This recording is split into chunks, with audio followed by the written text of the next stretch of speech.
এটা একটা কথা, আপনি লাইভে আসার থেকে তো না আসাই ভালো ছিল। আপনি কমেন্ট করে তাড়াহুড়ো করে কমেন্ট করলেন, আবার তাকে আবার ডিলিট করে দিয়ে গেলেন।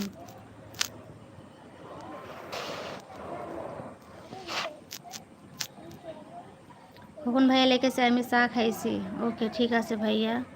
এই লাইভে আসার পরে এরকম হলে কিন্তু মনটা খারাপ হয়ে যায়। আপনি, আমি তো আমার লাইফে আসতে বলি নাই, বলছি আপনি এসে কমেন্ট করলেন উড়োধরা, তারপরে আবার ডিলিট করে দিয়ে গেলেন। এটা কি কোন স্বভাব?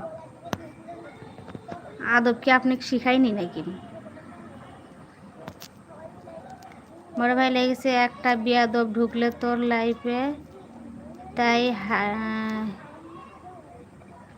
হাই পেরেছি, রাগ করিস না, কোরআন নিয়ে বাজে কথা বলেছে। ও, হাইট মারছেন ওকে, টাইম আউট করলেই তো হলো।